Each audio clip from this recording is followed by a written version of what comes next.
Ito na ang ating paksiw sa gata na tilapia. So, lalagay muna natin ang ating tilapia sa ating pan. Yan. Tapos, set aside muna natin. Yan, lagay muna natin dyan. Kailangan natin maghiwa ng bawang. Pit-pit lang ah. Hindi ko hinihiwa pala. Pit-pit lang. Para yung lasa ng bawang ay lumabas po siya. Yan, lagay lang natin siya sa top. Yan. Dalawa lang ang ating bawang. Oh my. May buhok na mahaba. Buhok yun. Tapos luya.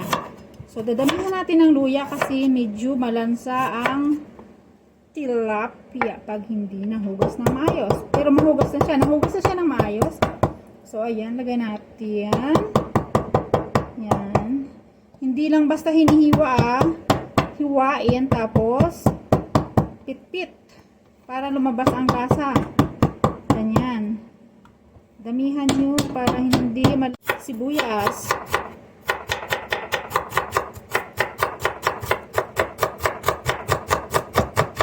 Yeah. May bunga ang aking salong. So, ayan. Pitasin na natin. Yan. Isahog natin. Yan. Dalawa. Tatlo. Apat. Yan. Isahog natin. Tapos, siyempre, kukuha tayo ng sili. Yan po, ang dami kong sili. Para hindi ano ang ating ginataang tilapia. Dalawa lang. Yan, dalawa lang. Tapos, meron tayo, siyempre, tanglad. Ayan.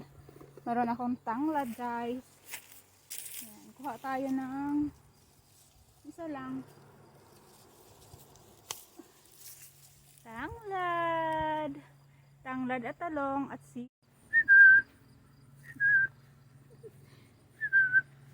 alrighty. So, lalagyan na natin siya ng paminta.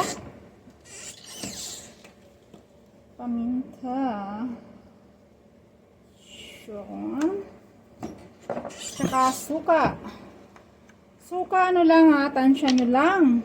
O kaya 2 tablespoon. Ako gusto ko medyo maasim na paksiw. Paksiw sa gata po. Ito ha, paksiw sa gata. Yan. Yun. Tapos, halo-halo lang. Lagyan natin ng kunting asin. Yan. Depende sa inyo kung gusto niyo medyo maalat. Ako kasi ay talagang medyo maraming asin ang nilalagay ko para ano. Tapos, lagyan natin ng tubig. Kunti lang din para maluto lang yung suka. Kasi lalagyan natin siya ng gata. Yan. Sorry. Yan. Halo lang. Tapos yung talong, mamaya na natin ilalagay pag kumulo na siya. Iilalim lang natin yung ibang ano, sibuyas, bawang. Yan. Tapos takpan natin siya. Pakukuluin natin. Hanggang sa kumulo ng maayos na maluto sa natin. Buksan na natin siya. Wow. So good. So, hindi pa siya luto masyado. Kailangan patutuyuin natin ang suka at tubig niya bago natin ilagay yung gata. So, lalagay natin ang tilapia paksiw sa gata. So, lalagay na natin ang ating eggplant, freeze eggplants, talong, and haluan natin siya ng okra. Yeah, okra. Yan po. Tapos, lalagyan na natin ang ating gata.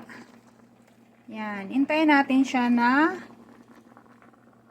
umano siya, tumuyo ang gata bago natin isi-serve. So, lagyan natin siya ng tanglad. Wow! Looks so yummy! Look at that. This is it. That's very good. Mamantika na siya sa gata. Yan ang masarap na tilapia paksiw sa gata. Yan po. It's real good. 100% so good. Yes, delicious.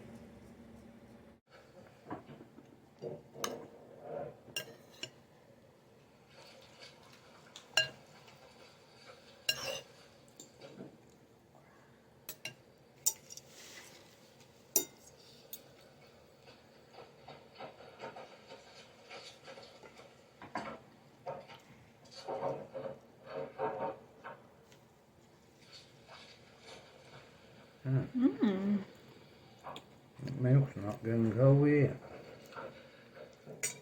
You want ice? Mm-mm.